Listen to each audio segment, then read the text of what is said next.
house always wins. Play long enough, you never change the stakes, the house takes you. Unless, when that perfect hand comes along, you bet big, and then you take the house. I've been practicing this speech a little bit. Did I rush it? Felt like I rushed. That was good, I liked it.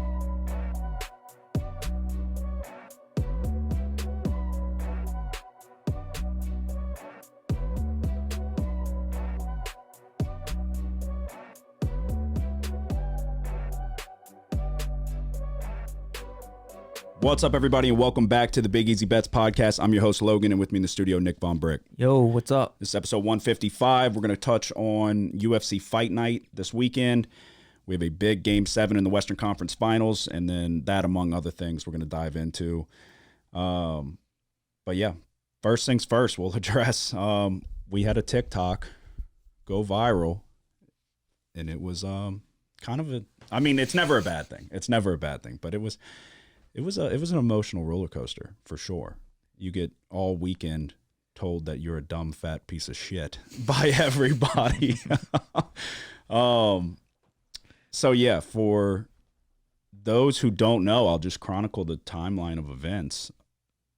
Michael Block goes into the PGA Championship, ends up tying top 15. I literally tweeted out, I was like, it's one of the best sports moments ever. Like when he hit that hole in one, it was awesome.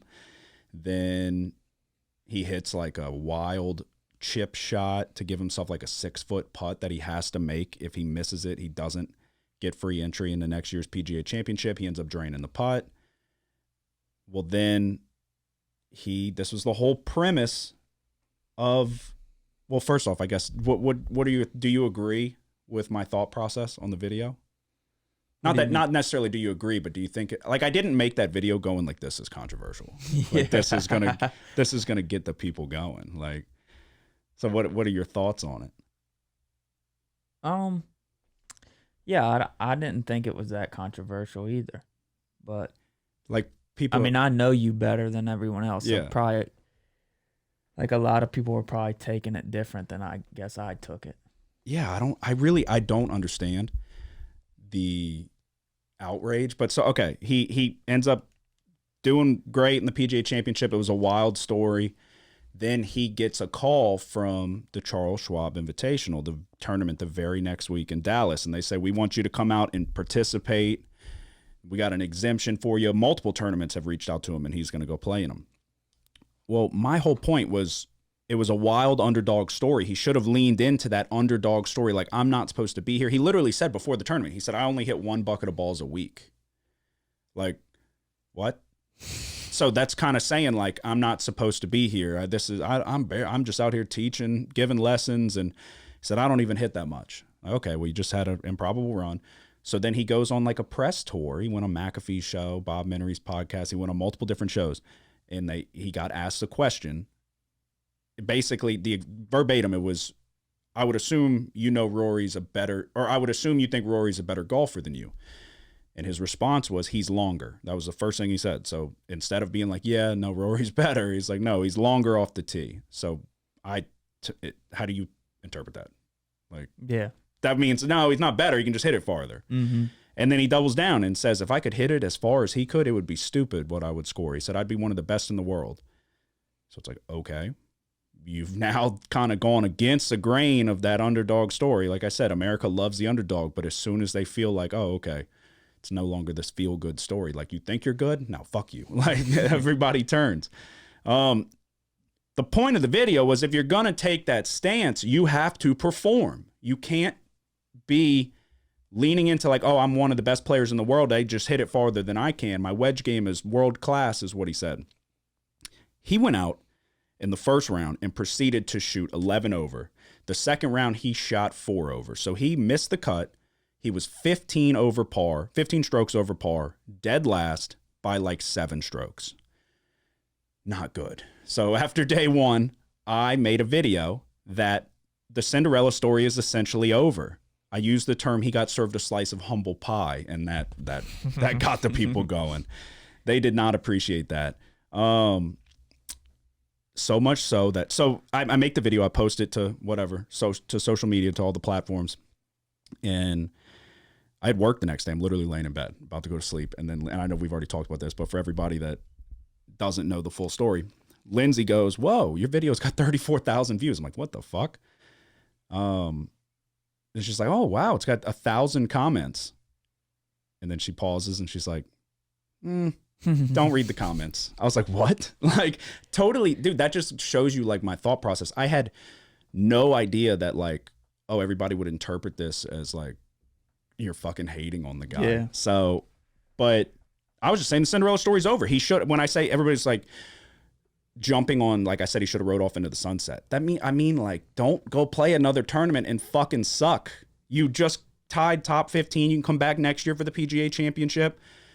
The very next week after everybody's like, whoa, this regular guy just went out and competed with all the professionals. The very next week, you're like, oh, okay, it's back to reality. You just got dead fucking last. You shot at 81. Like, that was my point. You could have rode all. He's going to still get the endorsement deals. He's going to get the analyst job if he wants it, up there announcing at the desk. Whatever he wants, he's going to make bank. That's not what I meant. I was just saying for the like, take a couple weeks off. Take a week or two off and then go fucking play again at least. It's like immediately it crashed and burned. The hype train just fucking went to shit. So yeah, I made the video just saying, not good. You can't say you can compete with the best in the world and then go out and shit the bed like that 5 days later. So, and people just fucking lost their minds. Like I would have just said I wished him to get cancer or something. The amount of people that like get their feathers ruffled, like get their fucking feelings hurt is wild, dude. I have, dude, some of the comments were so funny. And then I turned the comments off and then everyone's like commenting on the other posts like, oh, you pussy, you turned the comments off. I'm like, yeah, you fucking idiot. This is why I turned the comments off, because I have idiots like you that are going to come comment on the other post and boost the engagement there. So one guy, I was cracking up. One guy said, oh, that's not even the main part. Before I get to that, Michael Block himself commented on it. I completely forgot. Michael Block himself. We're at a crawfish boil. I pull up my phone and I check the notifications. Michael Block comments on the post. He says, because he's media trained, I was cracking up. He says, "Love you, brother. Definitely didn't yell at my caddy. Thanks though."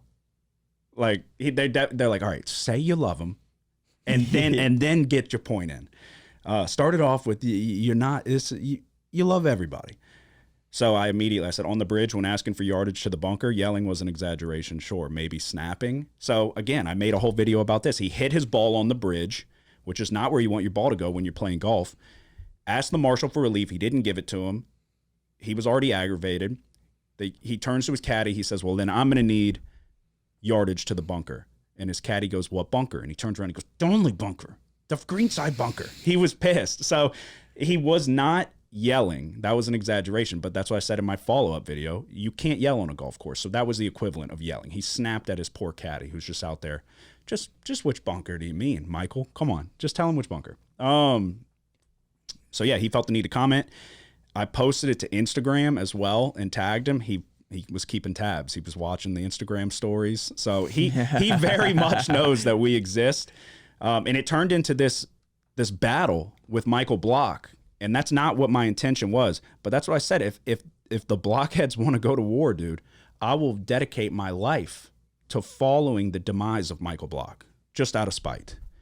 But no, in all seriousness, I don't give a fuck, dude. It wasn't like, oh, everyone took it as like I'm wishing for him to fail. And it's like, I don't give two shits. I literally tweeted like that was one of the coolest sports moments.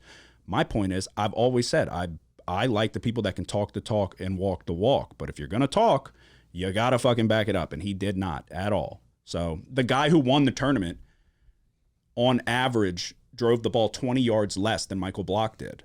So his whole I just don't drive it as far as the pros argument went out the window. The guy who won had an average driving distance of 20 yards less than Michael Block.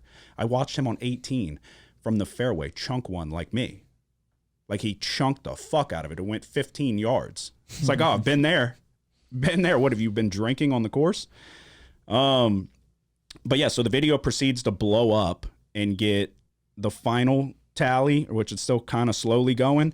We currently sit at 627.8 thousand views with 32,000 likes.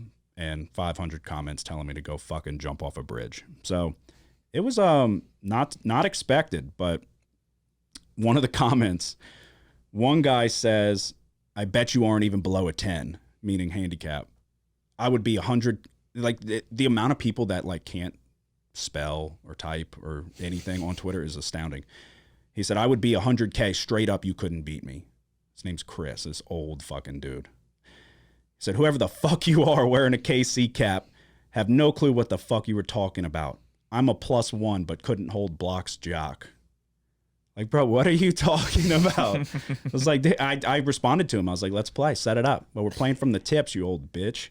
We're not playing from the golds. But no, it's just wild. It's wild how many people get their feelings hurt over something that had nothing to do with them.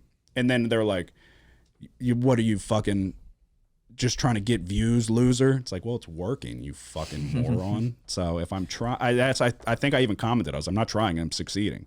But no, that wasn't even the I mean, obviously you post shit to get people to watch it, but it wasn't like, oh, everyone's going to hate this. Like, this is just, he fucking sucked. Like, that's the price, that's the risk you take when you talk shit.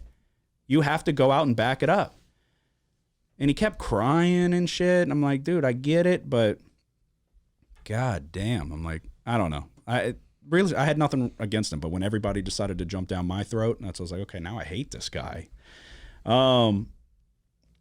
But yeah, so that was wild. But Michael Block hates us, that's for sure. He just shot probably one of the worst rounds he's shot in a while, and then he's got to see my face on TikTok saying, this fucking humble pie, bitch.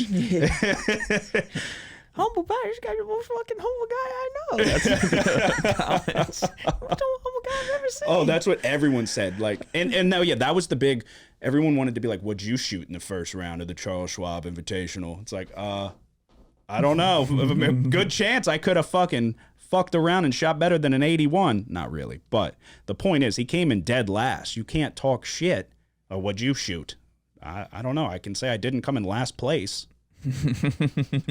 Like, it's not a good look. But I mean, the story, it doesn't take away from what he did at the PGA Championship. It's a good story and all that. Blah, blah, blah. Who gives a shit?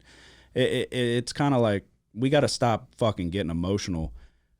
Like, 90% of the people that were fucking freaking out in the comments, I guarantee you didn't know this dude existed 2 weeks ago.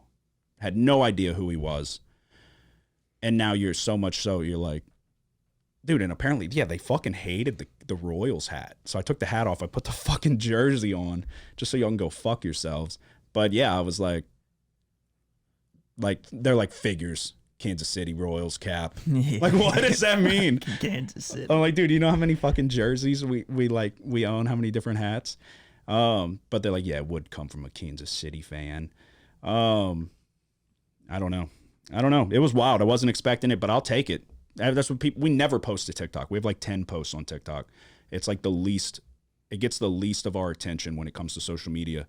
And one guy's like 150 followers, huh? Nice job. Keep crushing it. I was like, how many we got now? You fucking loser. Yeah. And then they're like, oh, what are you in your mom's basement doing your podcast? And in quotes, they kept putting podcast. I'm like, yeah. God damn it. Yeah, no, I mean, it's funny how each social media site has a different vibe. Like, Instagram's the nice, civilized people. Twitter and TikTok is just a bunch of ruthless fucking people who want to see you drown. And then, I mean, YouTube's kind of a mix. You'll get some fucking weirdos on YouTube for sure.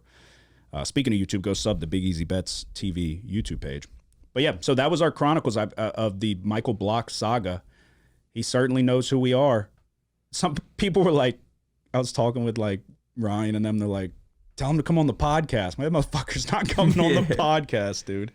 So he's doing Pat McAfee's show. Mm-hmm. He thinks we just tried to expose him for yelling at his caddy, which was like in passing. That was not the point of that video at all. That was like filler. It's not a lie. I saw him snap at his caddy, but I said it like at the end of a sentence as I was talking, like rolling through. I was like, he's yelling at his caddy, he's imploding, blah, blah, blah.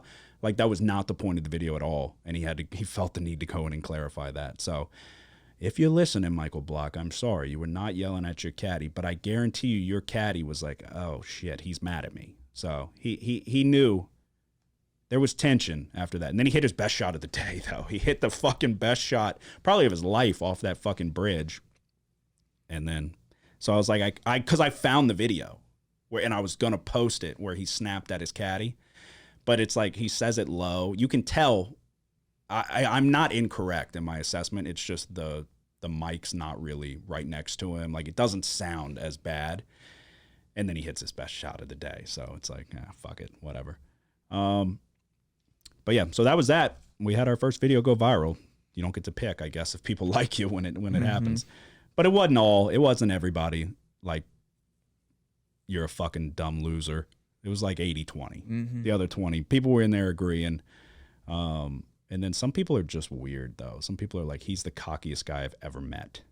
Like, I don't think you've met him, and he's not that cocky. Like, they take the polar opposite side. They're like, finally, somebody said it. I'm ready for this guy to fucking go away. Like, people, like, hate him. I'm like, dude, I'm like the poster child of the Michael Block hate club, and like, that's so not the case. That is not the case at all. But I was like, whatever, dude, I'll take it. Y'all keep fucking trying to jump down my throat.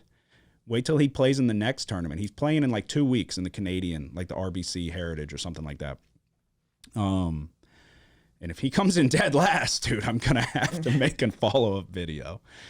What else? Did you see the Lonzo Ball news?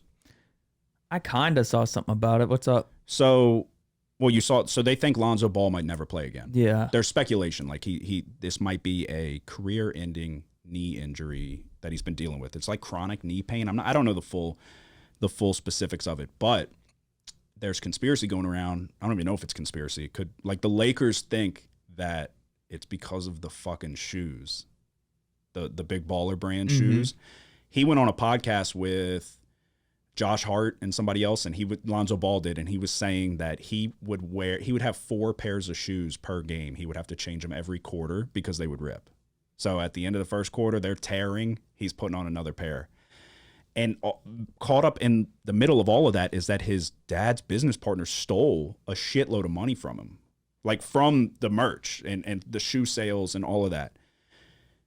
So he got money stolen from the brand that his dad made for them that was supposed to, like, I don't know, it had a lot of hype around it for a small amount of time, but they wanted to charge so much. But anyway, he got money stolen from all of that, and then it cost him his career, potentially. It's wild. Everybody was saying how LeVar Ball's like this genius, and oh my God. He did speak it into existence, like all of his kids. Well, granted, the klepto, the klepto didn't get into the NBA. But, dude, you cost your son his fucking career because you wanted to make these cheap bullshit shoes and overprice the fuck out of them. That's crazy. He was on the Pelicans. Yeah. And his career was just going to shit because his dad made these. I don't know. I feel really bad because he was good. He was good at UCLA. I remember he hit like the game winner, turned around and like said like, this is my fucking city. Like that. And then he goes, what, number 2 to the Lakers? Yep. Dude, a lot of hype around him, a really good point guard. And it could be speculation. Like maybe there's no truth behind the shoes being the issue. But if they're tearing every quarter, that's probably plays a good role in it. So I don't know. I mean, what do you think? Yeah, no, I just saw where they were saying he might never play again. Yeah. I was like, wow. Yeah, I mean, it is crazy that, like, I don't know. I don't think it was anything like super serious, and then I think it's just chronic knee issues. But yeah, if it's a direct correlation because of those shit shoes, I'd sue his dad. I'd sue LeVar Ball. I mean, he capitalized on it. He's a good entertainer. He's on WWE and shit. But it's like, I don't know. LaMelo signed the Puma deal. Lonzo's probably like, God damn it. Yeah, why did I have to fucking wear the fucking Nikes? Yeah.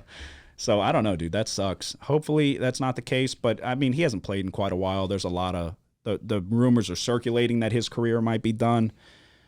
That there's truth to those rumors. I'm sure he probably is done. So super unfortunate. There's a lot of those what ifs, which he wasn't that good. He's not like, I put Derrick Rose at like the top of the NBA what ifs. Like if he wouldn't have gotten hurt, he won the MVP. He was one of the most explosive point guards you'll ever find.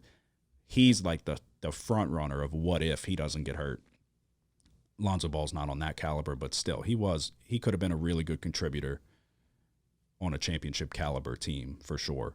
Was able to play pretty solid defense, but just the passing ability and the speed with the ball, the ability to run the court was pretty impressive. So it's unfortunate, but it is what it is. All right. Game 7 is tonight. I have a substantial bet placed. Did you bet on it? No. Celtics and Heat. I mean, it sounded like we were in agreement. Celtics and Heat Game 7. Boston was down 3-0. This could be the first time. Is it in the history of any sport? Definitely in the history of the NBA. Yeah. So the Red Sox happened in baseball. The Red Sox, yep, against the Yankees. It's always fucking Boston, dude. How fortunate can one city get? And then maybe in hockey, I think it's probably happened. Yeah, I would have. But I'd have no idea. I'd have no idea either. If I had a bet, I would bet it happened. Yeah. Because I feel like hockey's hockey, you know. Yeah. No, it's like how fortunate can one city be? You've got obviously the Patriots dynasty, the Red Sox over the Yankees being down 3-0, same situation. Now you got that game winner. One, the Heat are fucking dumb. They didn't box out either side of the rim. If it goes to the right side, Jason Tatum's right there for the tip in. So the Celtics did what they were supposed to do and crash the glass. The Heat just were like, oh, he missed it. Like every fan. Like, oh, we win. It was a right place at the right time for whatever his fucking name is, White. Colby White? No, not Colby White.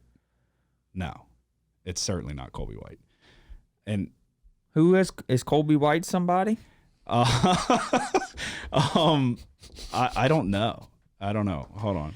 It's something like that. I mean, I don't know why the point guard from North Carolina pops into my head. Kobe White. Kobe White. Yes. He was the one who went. That's just like Colby White. I was like, Derek White, maybe. God damn it. What's his name? He's like the least memorable player you'll ever see. Derek White. Tips it in with 0.1 seconds left and wins the game. I had the under. It was starting to get dicey there. When Butler goes to the line for 2, then they give him 3. So overtime's not in play. And then, So we're going to Game 7. First time in NBA history we could see. And, I mean, they're expecting it to happen. The Celtics are 7.5-point favorites. So, yeah, well, they didn't even guard him after the inbound. Who's that? Derek White. What do you mean? Like he was open? inbounding it, and he passed it to Marcus Smart. Yeah. And then he was wide open in the corner. It was like, I thought Smart was going to pass it back. Like, they didn't. Yeah, they didn't play defense at all. Like, they definitely didn't draw it up for Marcus Smart. So I guess they did a good. Priority number 1 was taking away Tatum, and they did that, I guess. I don't remember where Jaylen Brown was on the court at the time, but Marcus Smart's the guy you want taking that shot of those 3, I guess. And they got the miss, but it almost fell. Though. It did. It was close, yeah. It rimmed in and out. So that would have been a brutal way to lose for Boston. But, yeah, Derek White crashed the glass, do what you're supposed to do, and wins the game. So, now we're going to Game 7. Celtics are 7.5-point favorites, so Vegas clearly thinks that we're going to see the first ever comeback from being down 3-0. I'm on Miami. I'm taking Miami plus 7.5, just out of principle, because Miami, it could demoralize them, but you're not done. You have one more game. They've hung in the majority of games. Obviously, they won the first 3. Boston pulled away late in Game 4. And then Game 5, they handled them pretty well, if I remember correctly. And then, Boston had it, and then it was like, okay, they're going to choke it, and then Miami plays no defense on the last possession. So that one could have went either way. But they're right there. 7.5 points is, I know the stadium's going to go bananas. They're going to be going crazy. But it just feels like too many damn points. 7.5 is kind of crazy to me. Mm-hmm. So give me Miami. Jimmy Butler take over. I don't even care if they win. Just cover. Yeah, I don't think they will, but yeah, I feel like it's going to be a close game. Yeah, I mean, Bam Adebayo's a beast down low. Jimmy Butler, 2 feet in the lane is pretty much automatic. I don't know. We'll see. I don't know. I just don't see him getting blown out. It'd be an all-time collapse. If they get blown out in Game 7, it's going to be like, oh my God. Mm-hmm. Like Spoelstra might get fired, and he's been there forever. So, but yeah, I'm on the Miami Heat plus 7.5. If they're not going to win, they're at least going to keep it close. And then there's the report came out that the Heat booked their flight to Denver. Oh, yeah? Immediately after the game. So, I don't really think, I feel like that's probably customary. Like, probably Boston's got their flight booked as well. But that report is circulating, so I don't hate it. Oh yeah, the bookie tried to fuck me. Yeah. So I hit on Brooks Koepka. 21-1 to win the PGA Championship, which was a great payout. And then I had Xander Schauffele top 20. So I guess dead heat rules apply, which is bullshit. I fucking hate it. So that means that if there is, this is the way I broke it down, and they wouldn't give me a valid explanation. They kept just saying, oh, no, it's right. So they tried to pay me, I think I had $130 on Xander Schauffele top 20. They tried to pay me $8. There was a 5-way tie for 18th. Xander Schauffele tied for 18 with 4 other people. The way dead heat rules apply, the way I interpret that is there are 3 spots in the money, 18, 19, 20. And I could be wrong. Sorry, like if you know, correct me.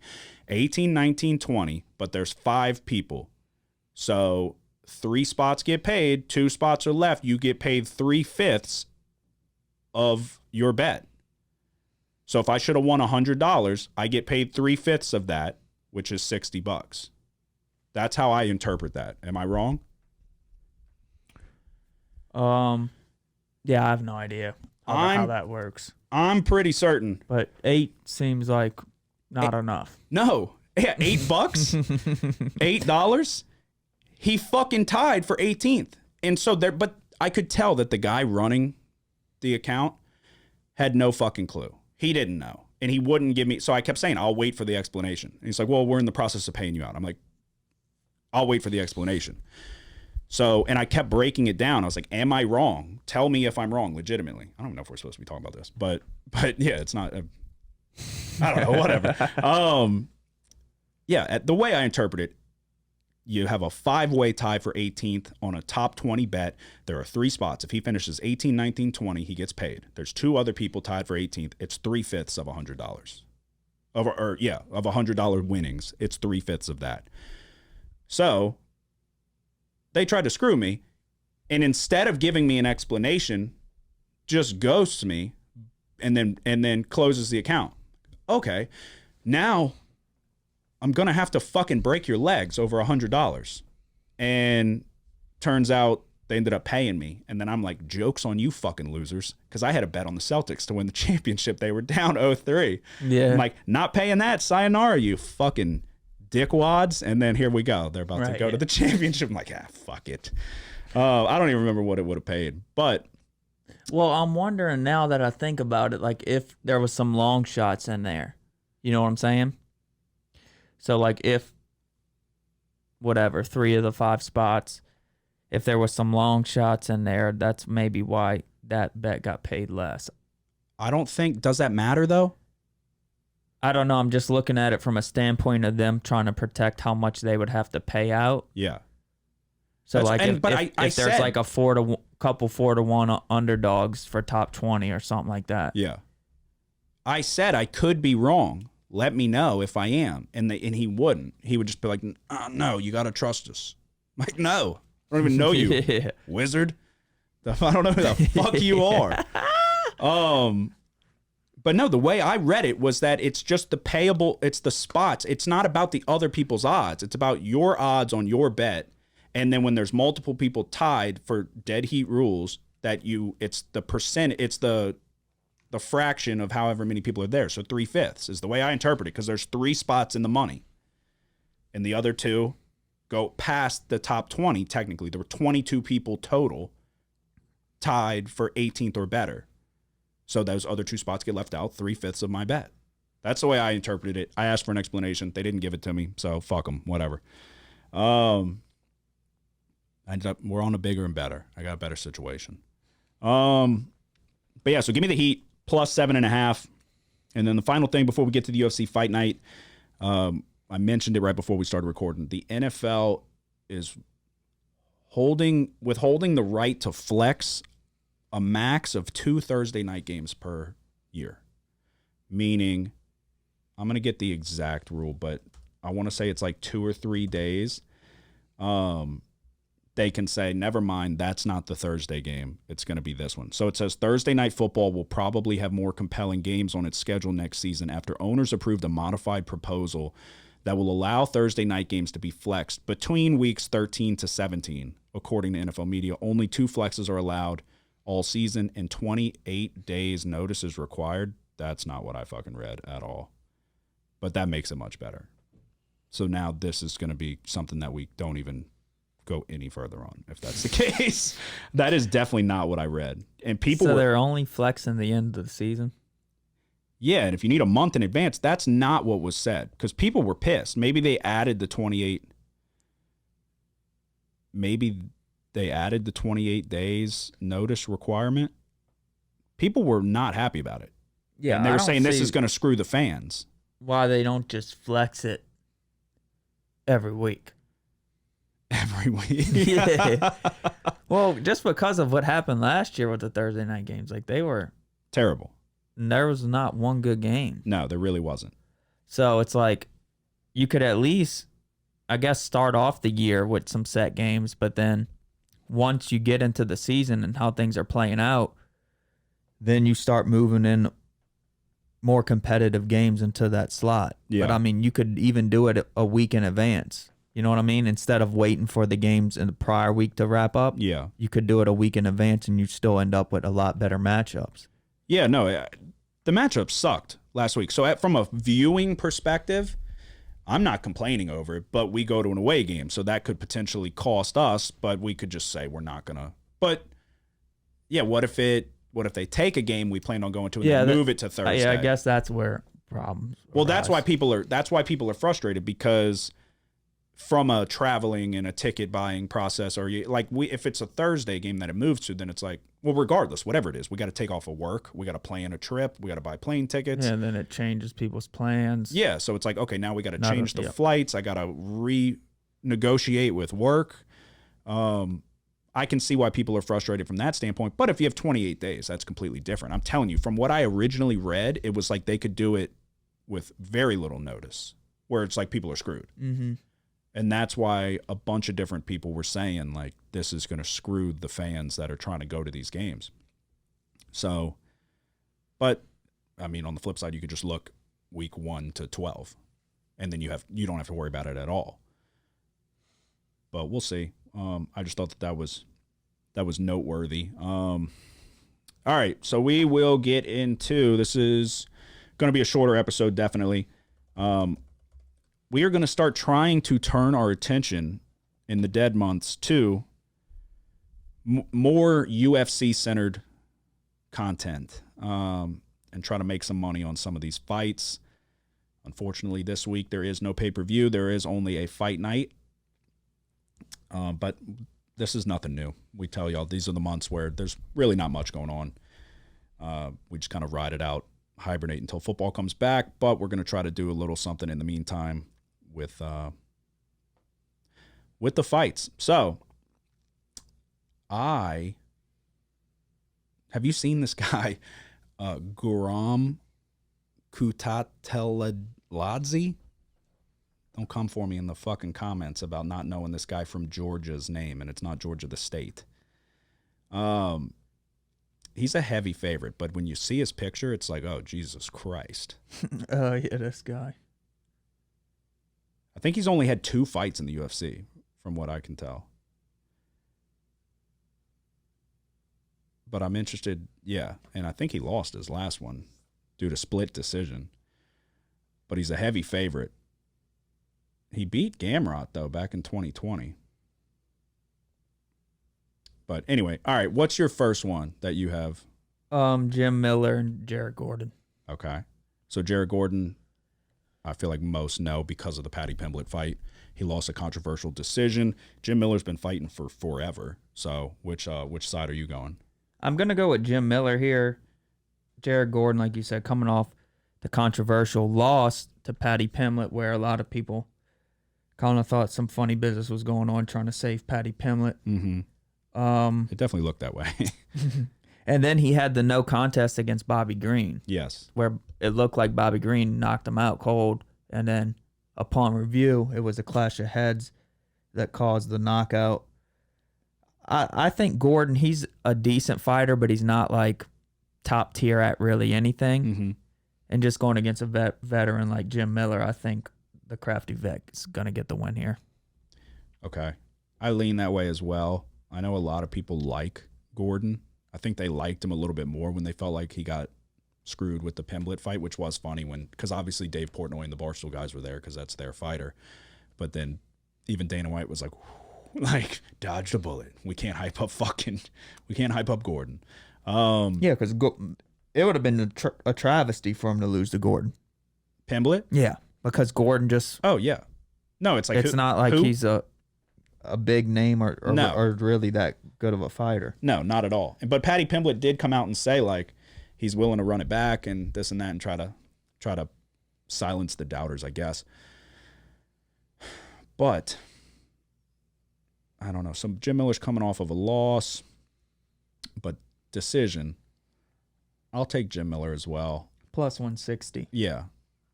Yeah, it's kind of hard to lay 180 on Jared Gordon after.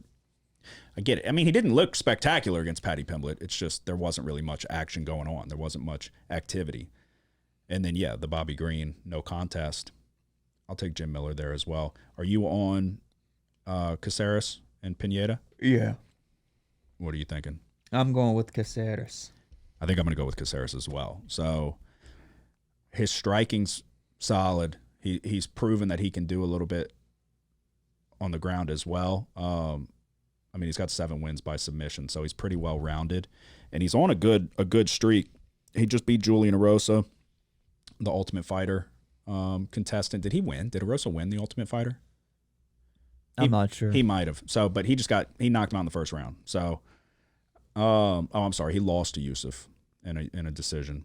But yeah, no, I'll take Caceres as well. I think he's more capable of wherever the fight goes. Yeah, he's, like you said, on a little bit of a.